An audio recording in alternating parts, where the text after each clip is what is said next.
mostly when called upon because I had an obligation to work on the Raw Fusion album. And remember, it was a 24-hour block, so like I said, our sessions will bleed into. But then there will be some cases where if I got out of my session at 8 a.m.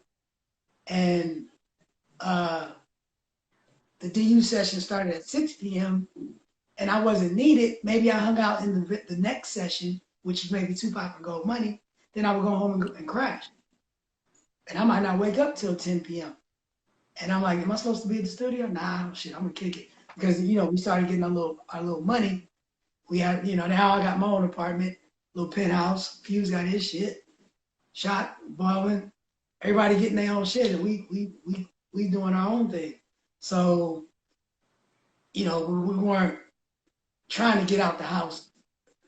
Right. Like, I'm like, let me enjoy some of this. So, like, do I got to be at the studio? After the Body Hat Syndrome, you guys decided to call it quits with Tommy Boy. What was going on at that time that you decided to stop working with Tommy Boy? Well, I just think there was a conflict because Shock is the ultimate artist and creator. So, the one thing that was always constant about Digital Underground was change. So you never heard the same voices on every album. The only two or three voices that you may hear is like my voice, Shock G's voice, and Humpty's voice is on every album. Other than that, we introduced new voices, new styles, and even like obviously we're known for being like the funk or the Parliament funkadelic group, but Shock was just a student of the funk, and funk is not only Parliament, so it was heavy on the Parliament on the first two albums, but then even with Body Hat Syndrome and even This Is an EP, he started to experiment and go, use some of the other funk that's out there. You know what I mean? Like there was a time when he was heavily sampling Prince and Prince's protege acts. You know what I mean? Just for sample wise, you know what I mean? Because some of them we didn't clear, but he dug deep. He dug in the crates and got some shit. Shock was always about trying new things and stretching the boundaries of music. And Tommy Boy, rightfully so, they cared about the money and making hit records. So when you have a hit record with the Humpty Dance, you have a hit record with Same Song, you have a hit record with Kiss You Back, the label's like, man, make another Kiss You Back, make another. And Shock wasn't about to just turn around and do the same thing because he's a true artist and a creator. So he always wanted to push the envelope and try new things. And I think that's where the conflict came with us and the label.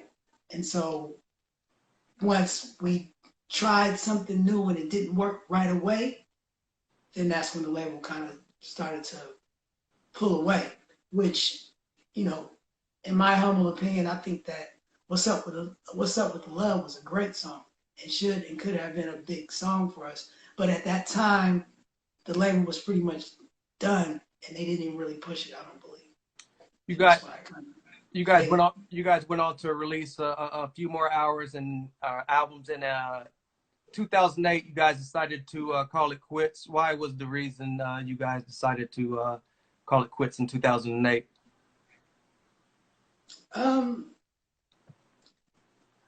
I think with people, sometimes things just run their right. So we had, 2008, we had been recording since '89. So that was 20 years, right? And Shock was ready to try some of the things that he felt like he wanted to really do his own thing. Because he put Fear of a Mixed Planet, and where he have to worry about his opinions conflicting with some of the other group members. This was totally him, and he wanted, in his mind, or at least what he said was, "Hey, I want to go out and try to do like some jazz, sit in with jazz bands, and kind of create this Shock G Trio, this new thing that he wanted to do. And, you know, we had to respect it. And that gave everybody a chance to kind of spin off and do what the next thing that they were going to do.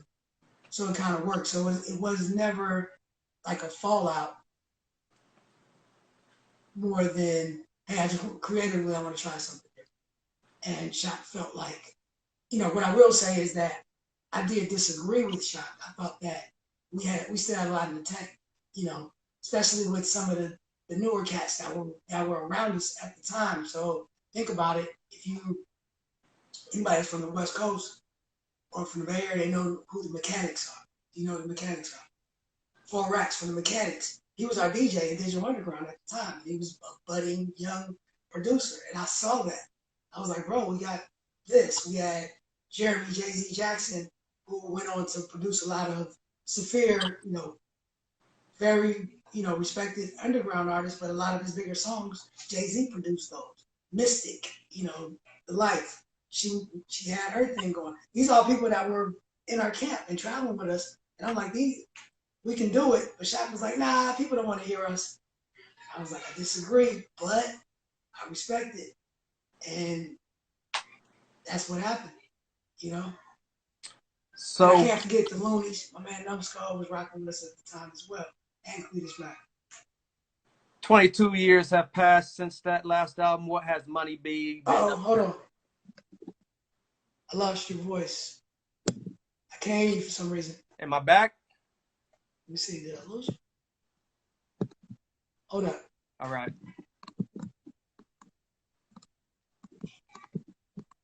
Say something? Yeah. Can you hear me? You see, you got really low for some reason. Can you hear me? I can hear you slightly. You want to come back? What the fuck happened? Hold up. Let me see.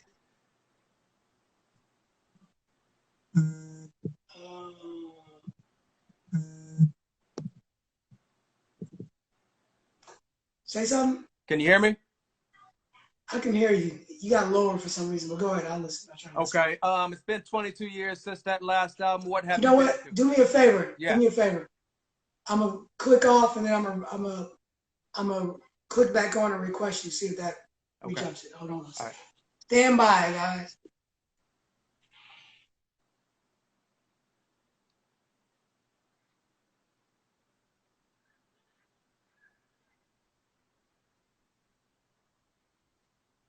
How's everybody doing out there? Okay, Money B is back.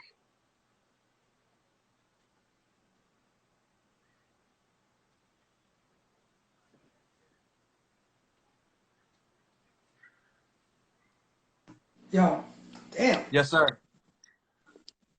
Can you hear me? I can hear you now. All right. 22 years have passed since that last Digital Underground project. What has Money B been up to in all that time?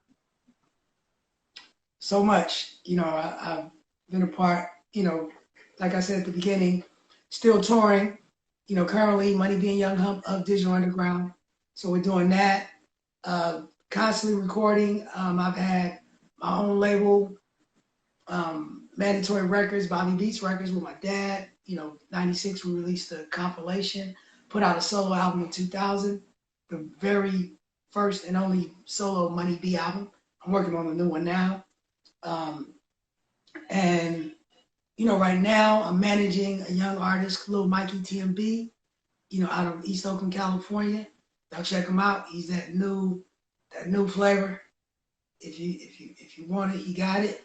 Also, I have the, you know, I have the, not the rights, but I have the rights to the Digital Underground merchandise. So I have dumerch.com, which is the Digital Underground, the official Digital Underground merchandise website. You know, get the Digital Underground hats, you know, the good merch. So go to dumerch.com. And then I have a new website called 9teeshiphop.com, which is officially licensed classic hip hop artists from the 90s and 80s merchandise. So you got like Big Daddy Kane, Dougie Fresh, Cypress Hill, Busy Bee, Bone Thugs and Harmony. Who else? few other artists. Check that out. And on Instagram, it's at dumerch.com and at 90s Hip Hop. Follow it. And then, of course, I have my show, The Going Way Back Show, which is classic hip hop raw and uncut. And, you know, I've been on hiatus for like 4 years, since 2016. And the reason that I stopped doing the show is because, you know, I was traveling and doing a lot for the studio that I was doing my show out of.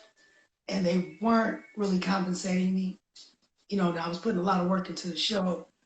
And so I stopped. Plus, that's right around that time is when the Money Being Young Hump stuff started to pick up. And over the years, I know people have asked me to do the show, and, you know, do it from home.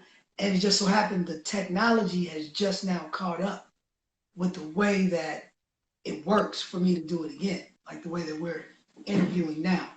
And I probably could have done it maybe, the technology has been here for maybe like 2 years, right? But once again, you know, this quarantine forces you to say, okay, well, I do have time. Let me fuck around. And I'm glad I did. So this quarantine is one of the things that kind of pushed me in the direction of restarting the show. And I'm glad I did. You know, it's a new format. I do it in 2 parts.